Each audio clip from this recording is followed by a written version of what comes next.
Hi everyone, welcome back to Dr. RCM Academy. In this session, I am going to deal with functions using Python. Let us first start with what is a function. Functions are nothing but mini program within a program. So which means that, you know how to write a Python programs. So we start with the programming. So then we will give some statements and we are going to end.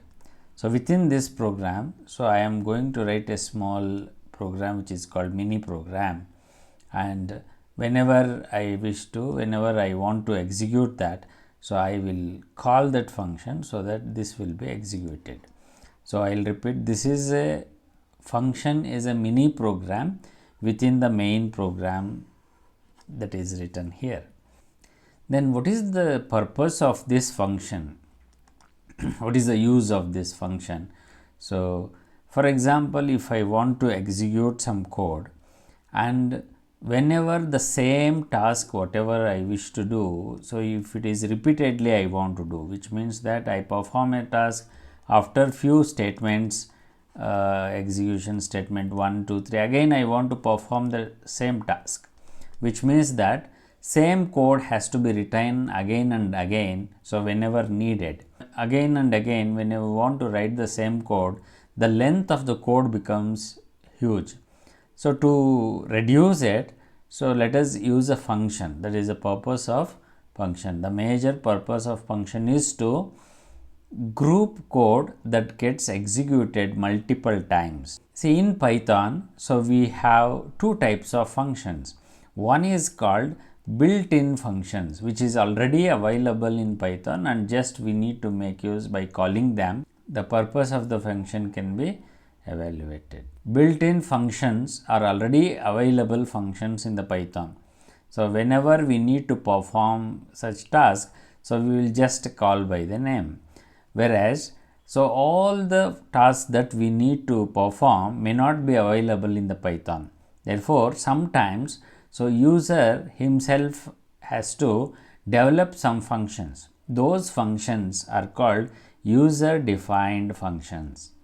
First, let us see what is built-in functions and whatever the built-in function we have used so far. So mainly I will discuss some basic built-in functions regularly that what we use. One is the print statement. See, the print is a function. So whenever you call by the name print, the purpose of the print function gets executed, or the code within the print function will be executed and it will give you the output. So another built-in function in Python is input. This is a function used to accept the inputs from the user. Another function is len. Len is the function which is used to calculate the length of the string what we provide here. So these are the three built-in functions which I have discussed in the previous sessions. Therefore, I have taken simple built-in functions in Python. There are many such built-in functions in Python. However, apart from these built-in functions, user require some other tasks to be performed. Therefore, he wish to write his own functions. Then, we talk about user defined function. So let us see what is the syntax of user defined function and how to start writing user defined functions. So when it comes to syntax, we use a keyword called def. Whenever we wish to write our own function, we start with a keyword called def. Def indicates it is a definition of a function. That means I am defining a function. So immediately after following def, I use a function name. Function name is user defined. It is not a keyword, it is user defined. You can give any function name you wish to, followed by a colon. So that indicates the first line. So immediately after first line, whatever you wish to write inside the function, so you will write it with the indented block, which means that so you have to start, so you should give some space when you enter into the next line. That indicates that you are inside the function. And one thing you should remember, Python is case sensitive. Therefore, the function name what you defined here should be same as the function name what you call with.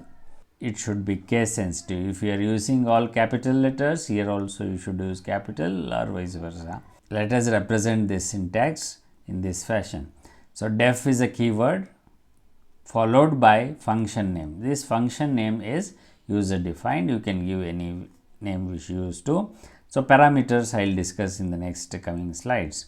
So as I told, after the colon, this is the first line. After the colon, so we are going to write all the statements of the function. So statement 1, 2, 3, etc. you are going to write. So and you observe that there is a proper indentation. To understand better how function works, let us take one example. Let us take an example. First thing is def hello. So you have defined function called hello. Inside that function you have written two statements. One is print hello world and another is print function is print Python functions are fun. There are two print statements inside the function hello. So this is definition of a function, whereas your main program starts with this line. So this is nothing but you are calling a function with its name. Hello is the function which is defined earlier. So now I am calling with that name hello. Whenever you call this function with the name, so this will directly executed from here. After executing this one statement, so it is calling, therefore this goes to control goes to this function and the statements under that function gets executed. Now the first statement is print hello world. So that will be executed. Later print Python functions are fun. This statement will be executed and therefore the output it is printing as Python functions are fun. Again, after executing this group of statements under function, so since this is the end of the function, it will again come to the next line, so where you have called the function. So you have called with this first statement hello, you are called with this name hello, it has gone to hello function, executed all the statements under it and it has returned to main program.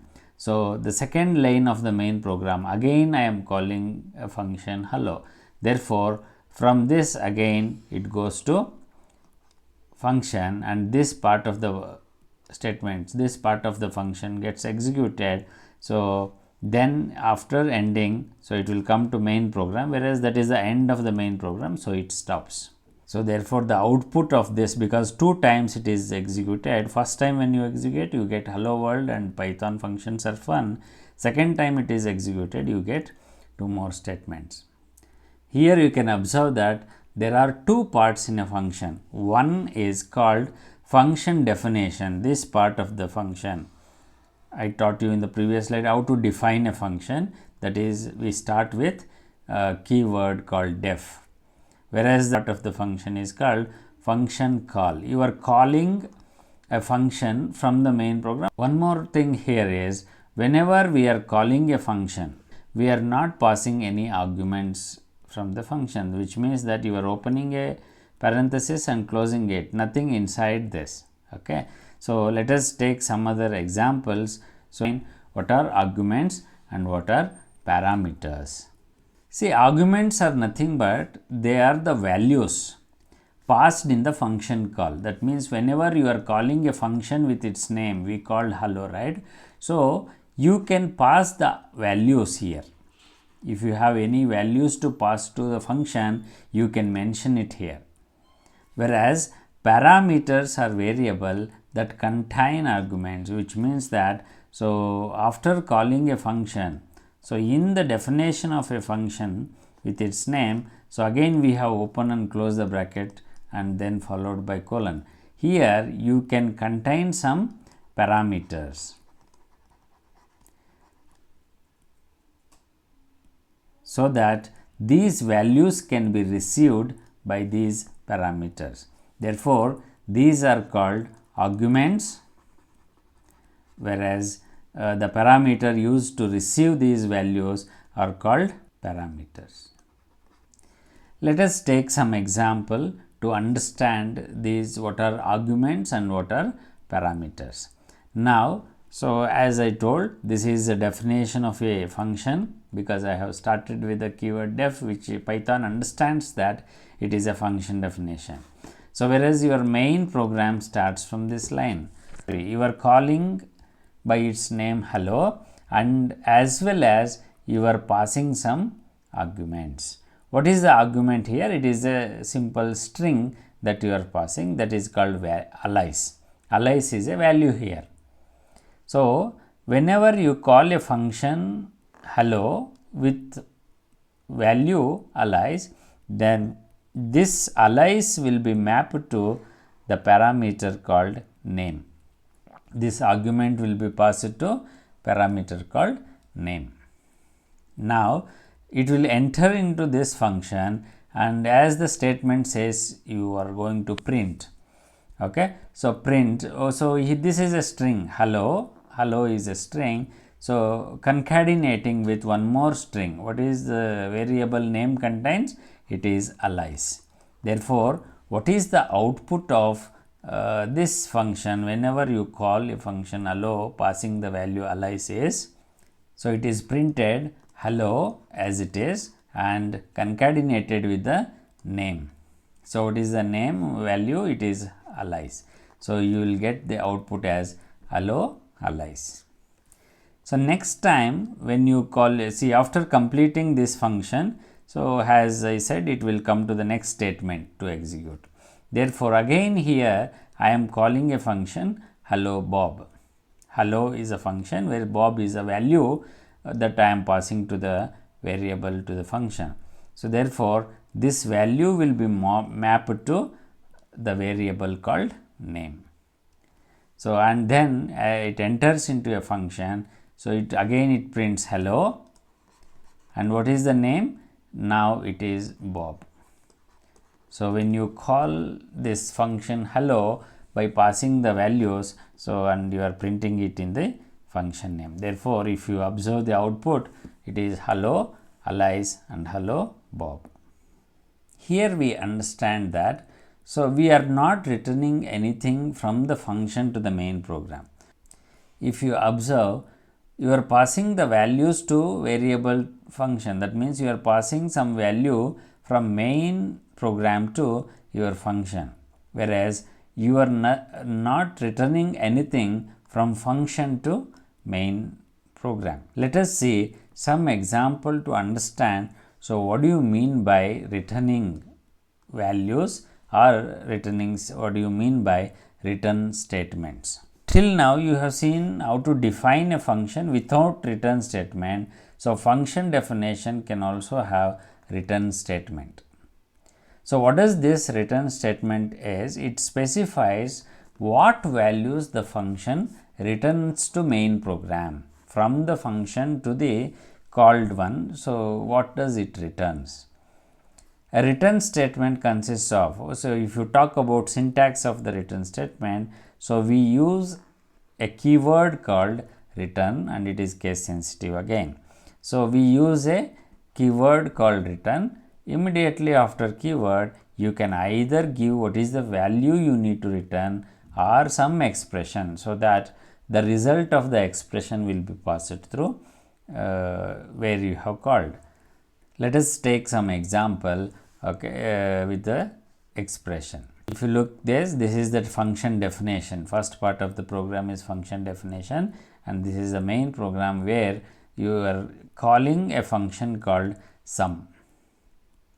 So and after calling a function called sum, you are also passing the arguments. So what are the arguments? 5, and that will be saved in the variable name A.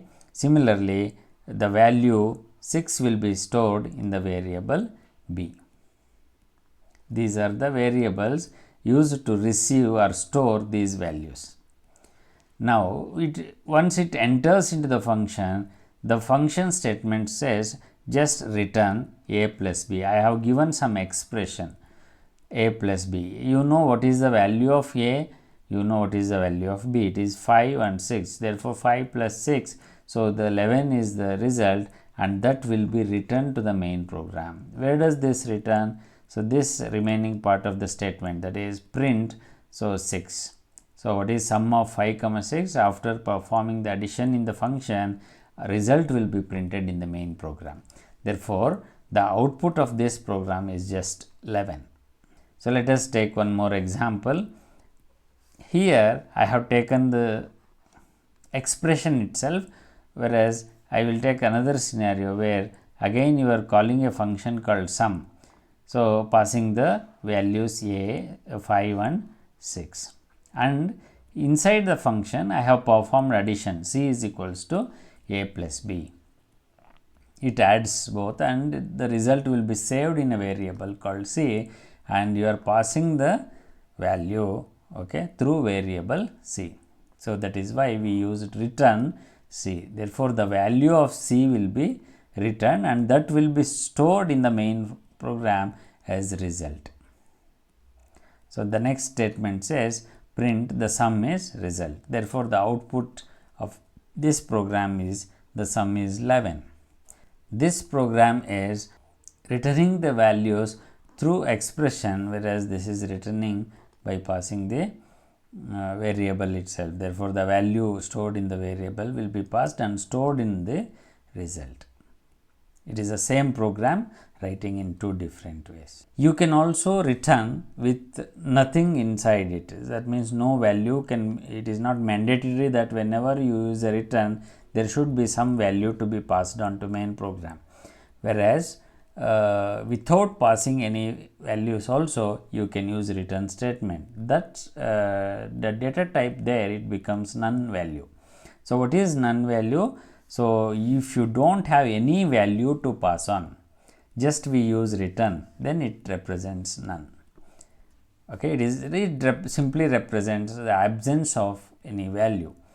It belongs to none data type. Like you have integer, float, string, you also have one data type called none. And if you observe, so it begins with the capital letter N, and the rest of the letters ONE is small. So, Python adds return none to the end at the function definition whenever you see, or whenever you are not passing any values immediately after the return statement.